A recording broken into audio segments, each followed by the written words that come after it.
Good afternoon, everyone. We would like to welcome you today to the USDA Farm Service Agency Dairy Margin Coverage and Supplemental Dairy Margin Coverage webinar. My name is Kanika Calvin Davis, and I am one of the FSA National Outreach and Education Specialists that works here with USDA FSA. As part of the presentation today, it will be myself along with Douglas Kilgore. He is the FSA Program Manager of the Dairy and Special Programs. We would like to note that this presentation today is being recorded and will be made available along with copies of this presentation after the transcription has been completed. So if for some reason you've either been late today or you have to leave during the presentation, just know that this presentation will be available for you. If you are having any issues today with your audio, please be aware that there is an audience phone bridge that's available for you to call in. We will be taking questions during the presentation today.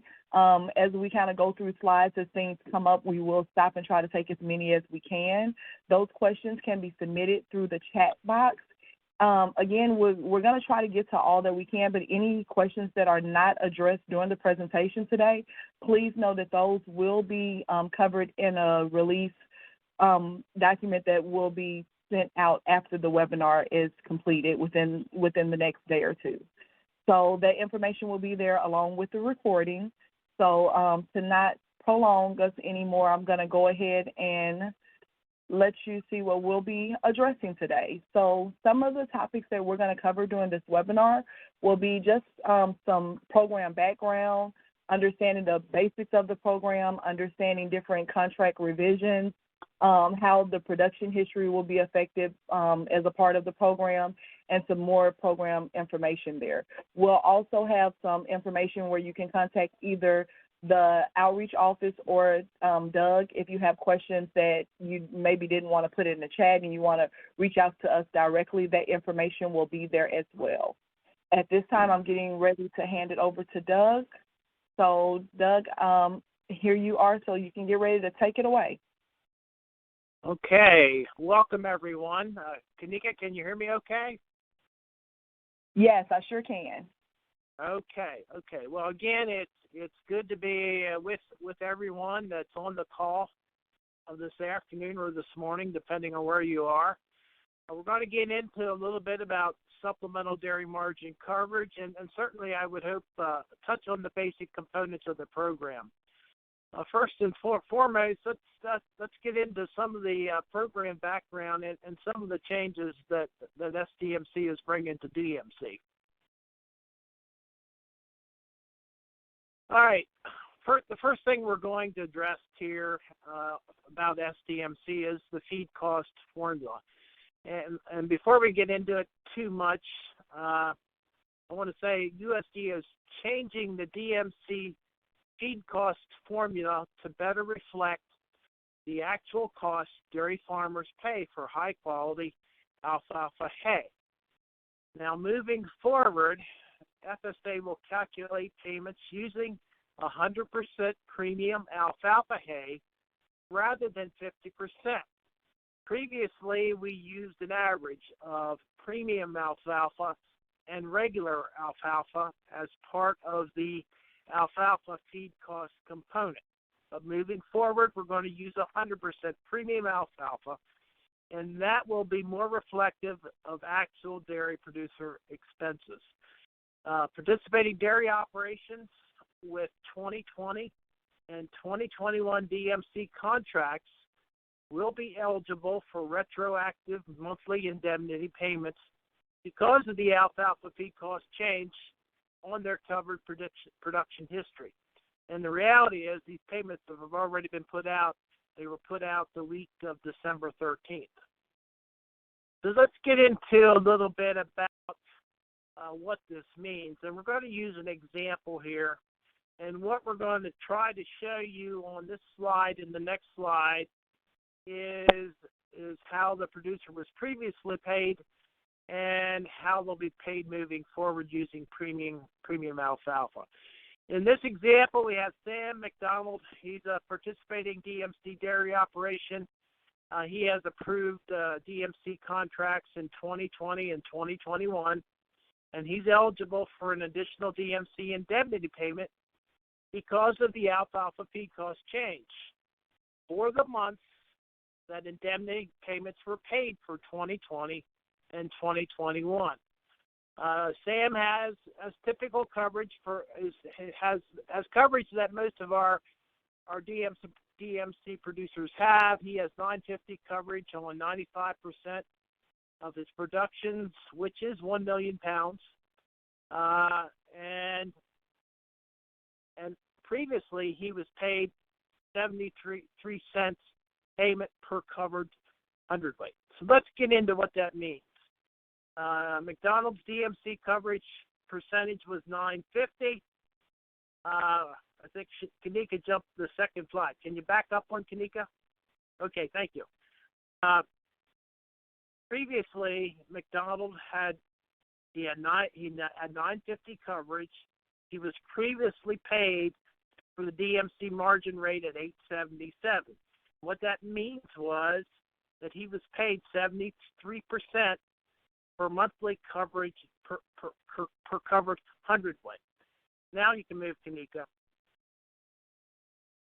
On this slide, we show you what he was previously paid, and we show you the new payment rate, and we subtract the DMC payment rate of 96 cents of what he was previously paid, the previous and the 73 cents of, I'm sorry, I've got this backward. The revised DMC payment rate is 96 cents, and the previous DMC previous rate is 73 cents. So actually he's paid an additional 23 cents for covered monthly coverage for that October of 2021. So basically his 23 cents is multiplied by 792 hundredweight, and he gets $182.16 on that additional indemnity for just October of 2021. Now, bear in mind, all the other months where payments occurred in 2020 and 2021, there was an additional payment. And just for your knowledge, the total of those additional monthly payments came to amount of $2.19. So again, per amount of covered monthly coverage, when that's multiplied by 219, that would be what that producer received the week of December 13th for this alfalfa feed cost change. Okay, Kanika. All right, let's get into the basics of DMC versus SDMC.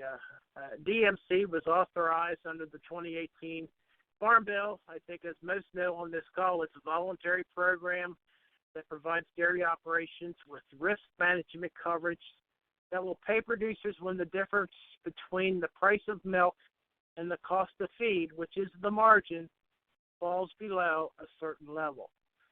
Supplemental DMC, which I refer to as SDMC, was authorized as part of the Consolidated Appropriations Act of 2021.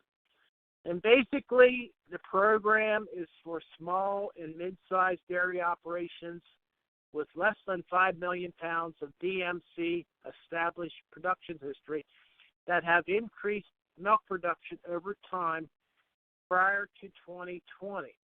And I'll share the reason for the program is, and it was the biggest criticism for DMC is so many of our participating DMC dairy operations have an established production history on file from 2011 or 12 or 13 when they originally joined the margin protection programs.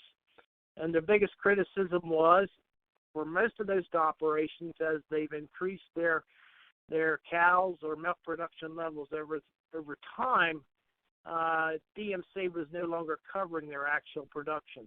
So what that means is supplemental DMC is attempting to cover more production history for those dairy operations that have increased that production over time. So again, supplemental DMC is just that. It's a supplement to the DMC program. Let's talk a little bit about the eligibility for DMC and SDMC. Basically, for DMC, an eligible dairy operation must have a production history determined by USDA FSA. They must be registered to participate during a sign-up announced by FSA.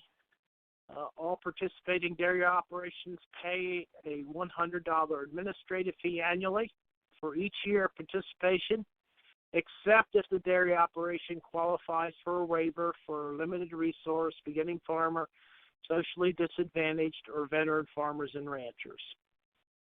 Each of those participating dairy operations select a coverage level ranging from $4 to $9.50 per hundredweight in 50-cent increments.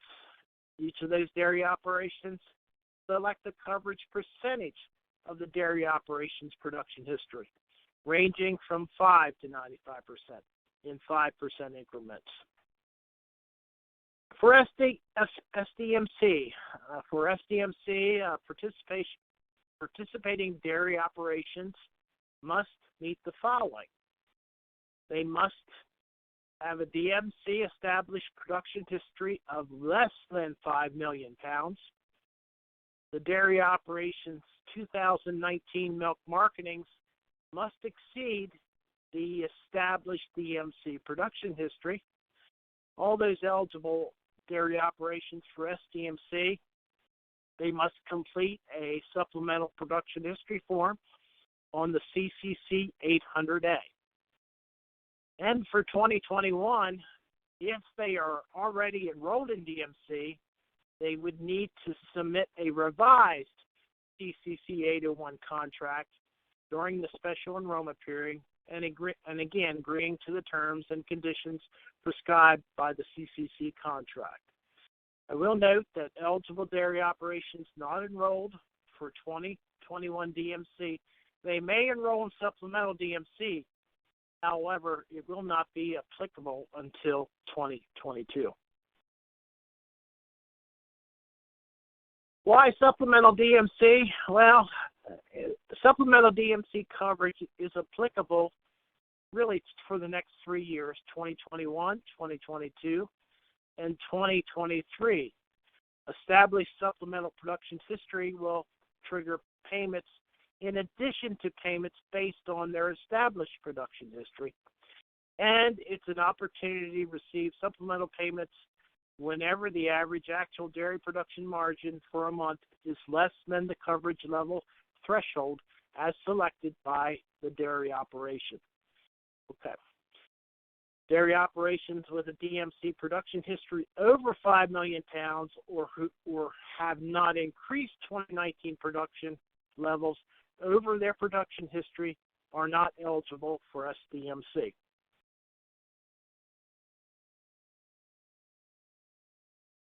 So, Doug, we have a question, and I think this might be a good place to put it in with that note that you just asked there. So a question that has come into the chat is if a dairy operation decreased their milk production over time, will they have to adjust that production history? And I know in that note you just kind of addressed that they had not increased something. So no, if a dairy operation has decreased their milk production level below what they've previously established, there's nothing they need to do. They will still maintain that current established production history they have in place, and really there is no change for them. However, they are not eligible for SDMC. All right, thank you. Okay, and this kind of just reinforces the same point I ended with on the prior slide. Dairy operations with a DMC production history over 5 million pounds or dairy operations that have not increased 2019 milk production levels over their production history are not eligible for SDMC. All right, let's get into some of the SDMC program basics. For a dairy operation to establish supplemental DMC production history, first and foremost, they're going to need to have a document that describes the milk marketings for the 2019 calendar year. It's required that they present that to the FSA office, so that marketing statement can be reviewed and actually filed in the dairy operation file holder. In addition to that, the CCC 800 supplemental production history form is completed and must be signed by that dairy operation. So once that supplemental production history is approved, keep in mind this history will apply to any further DMC contract. Okay, to establish supplemental production history on the CCC 800A, it must be completed by the participating dairy operation and used for the initial establishment of supplemental production history.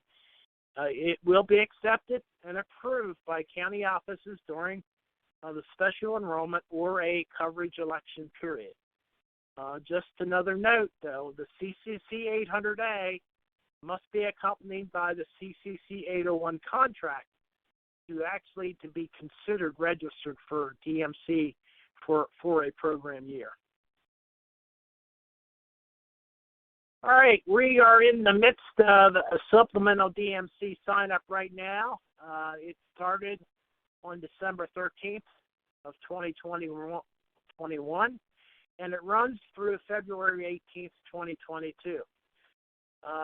For participation in 2021 supplemental DMC, dairy operations must enroll during the special enrollment period, including those dairy operations with working contracts.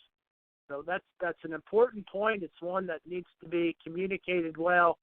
And again, you must register for 2021 supplemental DMC before anything else. Okay, this slide gets into the timelines for this year and the following 2 years. During this concurrent sign-up that we're having right now, where dairy operations can sign up for 2021 SDMC, they're also, after they do that, are able to sign up for 2022 DMC. So we're running 2 sign-ups at the same time. For 2022 and 2023, these will be, again, typical sign-ups. They will occur October through December. When the dairy operation comes to enroll, the dairy operation will enroll for DMC for the following coverage year. If they've already established production, it will be a part of the contract. If they haven't established production, they can do that at that time, though.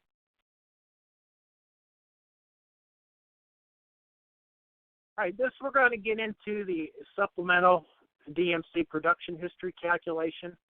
To determine the dairy operations supplemental production history, we take the dairy operations DMC established production history is subtracted from the 2019 milk markings with the result multiplied by 75%. Let me say that again. The dairy operations DMC established production history is subtracted from the dairy operations 2019 milk marketings with the result multiplied by 75% to determine supplemental DMC production history. Okay, in this example, operator A, this dairy operation currently has a DMC production history on file with FSA of 900,000 pounds. So we have a small dairy operation. That same dairy operation has a 2019 milk marketings of 1.5 million pounds. So they've increased production some. When we subtract the DMC production history from the milk marketings of 19, we come up with 600,000 pounds. If we take 600,000 pounds times 75%, we come up with 450,000 pounds of established supplemental production history. So the formula is relatively pretty simple.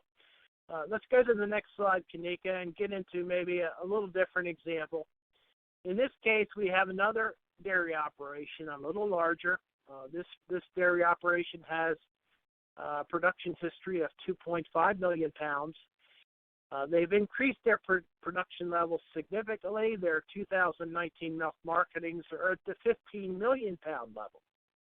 So when we subtract the production history from the 2019 milk marketings, in this case, this producer has 12,500,000 pounds of net production history.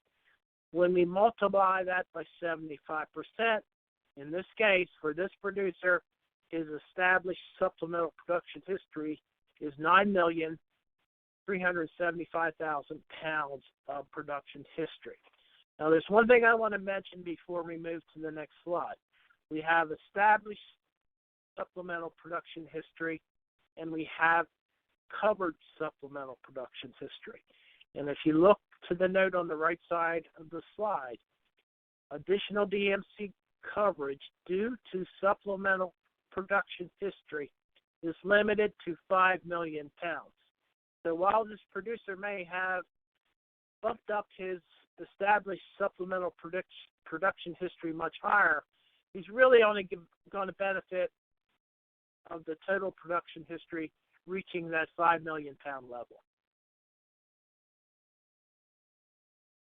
All right, let's get into the contract revisions for all these contracts and producers that are going to establish supplemental production history will require a contract revision, and we're going to do that on the CCC 801 contract, and basically what we're going to do on that contract is revise the supplemental production history. It will now be included on the contract. That new production history will be required to pay premiums, so we're going to add a supplemental premium to that contract. And the other requirement with supplemental is for 2021, for all these contracts, is the coverage levels that were selected when this contract was first approved will maintain through this revised contract. So consequently, there will be no coverage level changes with this revised contract. Okay, and here we're just taking an example of a produce operator A with a 2021 DMC contract. Again, he has 1 million pounds of established production history with 95% coverage at the 950 coverage level. He's increased his milk production since originally enrolling in MPP. He's established supplemental production history at 10 million pounds. So in this example, for operator A, he's required to maintain the coverage levels for the established supplemental history of 95% coverage at $9.50 coverage level. So again, while the production is added, there's no change to the coverage levels with the contract. Okay, on this slide, we're going to get into that 5 million pound limitation again.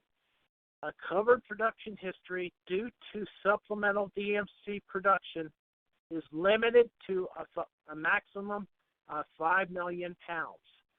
So if an enrolled dairy operation meets or exceeds the 5 million pounds limitation, any additional supplemental pounds will not be covered under DMC. Let me say that again.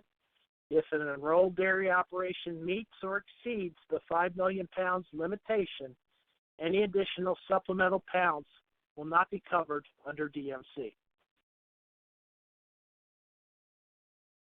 All right, let's get into lock-in contracts. I'm assuming that lots of folks on the call know what lock-in contracts. So we have, I think, almost 50% of the DMC contracts back in 2019 locked in their coverage levels for the life of the Farm Bill, which is until 2023. And by doing that, they were granted a discounted premium.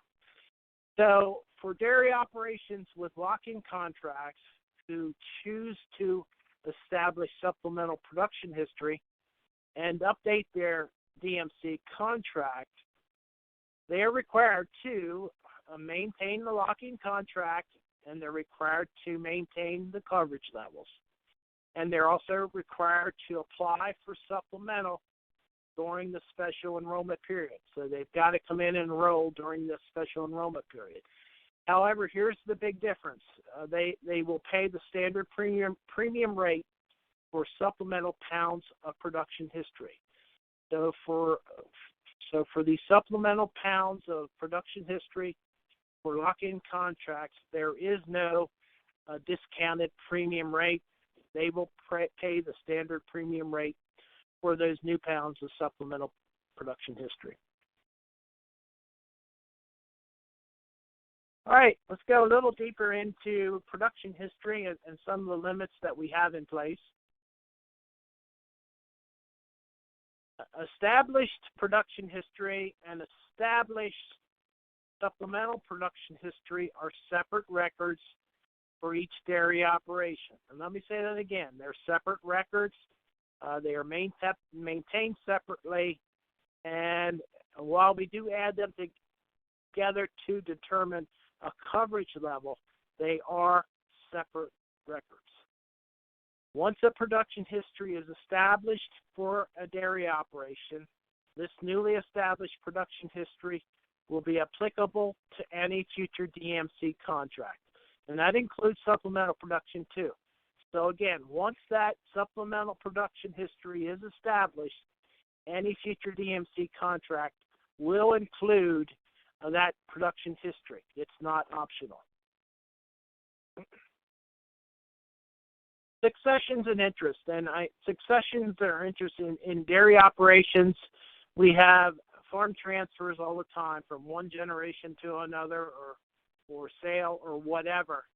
A dairy operation that succeeds from another may establish supplemental production history from the predecessor dairy operations. So again, even though a succession occurred of some sort or another,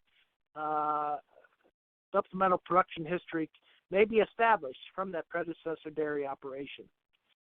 Dairy operations with both production history and supplemental production history may transfer the histories through the succession and interest. So we pretty much follow DMC policy in regards to how we've handled supplemental production history. Reestablishments, we have a number of cases that occur within DMC where a dairy operation will dissolve and stop production, and then they'll start back up. So for dairy operations that have previously dissolved and wish to reestablish their operation, they will need to reestablish both the established production history and the established supplemental production history. If they do a reestablishment in mid-year, there are no additional administrative fees, as the administrative fee was already paid under DMC. Supplemental premium fees are due on covered supplemental history. We're nearing the end. We'll touch on a little bit more program information here. As we stated before, the SDMC enrollment period is open along with 2022 enrollment. It began on December 13th and runs through February 18th, 2022. One of the probably frequently asked questions we get is, well, okay, when will a dairy operation receive any payments that are due? And for any of these retroactive payments for alfalfa or SDMC, once that dairy operation has enrolled, has a revised contract, and that contract is approved, those payments actually process overnight, and in most cases, assuming the county office reviews and approves those payments, they're out within a day or two. So it's a relatively quick process to get these payments out once we have a contract approved and in the system. Conclusion, we're nearing the end here, and we're just going to touch on a few things here at the end. Thanks so much, Doug, for all of that information. So far, I'm looking at it seems like you've addressed the questions that were in the chat, and we don't have any that are outstanding still at this time. So I am going to take that as that you definitely explained the information there really well. Just some other things that we want to wrap up in addition to the program information that Doug touched on today was where you can help to find more information about DMC if you have questions outside of what was just provided in today's webinar. We do have some websites that you can go to. The Dairy Margin Coverage Program website is here is very customer friendly, and also if you have questions outside of just finding on the website for yourself, you can also get in contact with your state outreach coordinators. We have those links there. So therefore, if you want to talk about SDMC as well as any other FSA programs, you can get in contact with your applicable state outreach coordinators for those questions. We also have on this next slide here some more available resources for SDMC and for the Dairy Margin Program in general. And some of those resources are listed here on this website. Some information that is listed there are some of the DMC decision tools, some fact sheets. This webinar will be listed there as well as you also have some additional program information that is there. For the most part, these program amplification resources will not only help you all as attendees today, but also help if you have anybody that you're trying to assist that you know that might have some questions about the program and kind of want to get themselves up to speed before reaching out to either their local office or that state outreach coordinator that we talked about on that last slide. But if you would like to also get in contact with Doug, his information is here. This is his email. If you have any questions that maybe you just didn't want to drop in the chat, but you prefer to just ask him directly, again, there is his email. And if you are not aware of maybe where your local county office is at this time, we also have that local county office locator that is there. But we want to thank you so much for taking out the time today to join us, to come from to get familiar with this new Supplemental Dairy Margin Coverage Program. Doug, we want to thank you again for presenting this information to us. You did such an awesome job of educating us today during this webinar, so we definitely appreciate it. I don't see any other questions that are there. Doug, did you have anything else that you wanted to touch on before we wrap it up for today? No, thanks everyone for being on the call, and certainly if you have any questions, please let me know. I'll be glad to explain anything further if it's needed. But thank you for being on the call. All right. Well, thank you all so much. That will be the end of our webinar today. And please, if you want a copy of this, from the link that you signed up, it should send you a notification when the webinar is available for you to be able to download if you need to. And please feel free to check back to those websites that were on the program amplification resource page, so that way you can get a copy of the webinar as well as if you need to share it with anyone else. We thank you again for joining us today. Bye.